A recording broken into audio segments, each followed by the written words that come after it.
ശങ്കരാചാര്യരുടെ ജന്മസ്ഥലം കാലടിയാണ്. കാലടി നഗരം സ്ഥിതി ചെയ്യുന്ന ജില്ല എറണാകുളം. എറണാകുളത്ത് വെച്ചാണ് സ്വാമി വിവേകാനന്ദൻ ചട്ടമ്പി സ്വാമികളെ ആദ്യമായി കണ്ടുമുട്ടിയത്. ചട്ടമ്പി സ്വാമികളുടെ ഒരു കൃതിയാണ് മോക്ഷപ്രദീപ ഖണ്ഡനം. മോക്ഷപ്രദീപം എന്ന കൃതി രചിച്ചത് ബ്രഹ്മാനന്ദ ശിവയോഗി. ബ്രഹ്മാനന്ദ ശിവയോഗിയാണ് പുരുഷസിംഹം എന്നറിയപ്പെടുന്നത്. സിംഹള സിംഹം എന്നറിയപ്പെടുന്ന കേരള നവോത്ഥാന നായകൻ സി കേശവൻ. സി കേശവനാണ് കോഴഞ്ചേരി പ്രസംഗം നടത്തിയത്. കോഴഞ്ചേരി സ്ഥിതി ചെയ്യുന്ന ജില്ല പത്തനംതിട്ട. പത്തനംതിട്ട ജില്ലയിലെ ഇരവിപേരൂരിലാണ് പൊയ്കയിൽ യോഹന്നാൻ ജനിച്ചത്.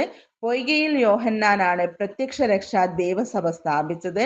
പ്രത്യക്ഷ രക്ഷാ ദേവസഭ സ്ഥാപിച്ച വർഷം 1909.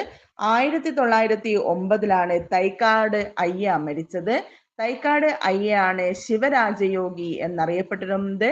ശിവയോഗി വിലാസം എന്ന മാസിക ആരംഭിച്ച കേരള നവോത്ഥാന നായകൻ വാഗ്ഭടാനന്ദൻ.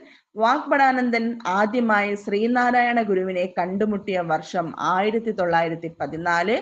1914 NSS സ്ഥാപിച്ചത്. NSSന്റെ മുഖപത്രം സർവീസ്. സർവീസ് മുഖപത്രം ആരംഭിച്ച സ്ഥലം കറുകച്ചാൽ. കറുകച്ചാലിലാണ് NSSന്റെ ആദ്യ സ്കൂൾ സ്ഥാപിച്ചത്. കറുകച്ചാൽ NSSന്റെ സ്കൂളിന്റെ ആദ്യ ഹെഡ്മാസ്റ്റർ കെ കേളപ്പനാണ്. കെ കേളപ്പനാണ് കേരള ഗാന്ധി എന്നറിയപ്പെടുന്നത്. കേരള സ്വാമി വിവേകാനന്ദൻ എന്നറിയപ്പെടുന്നത് ആഗമാനന്ദ സ്വാമി. ആഗമാനന്ദന്റെ ഒരു കൃതിയാണ് പ്രബുദ്ധ കേരളം. പ്രബുദ്ധ ഭാരതം എന്ന പത്രം ആരംഭിച്ചത് സ്വാമി വിവേകാനന്ദനാണ്.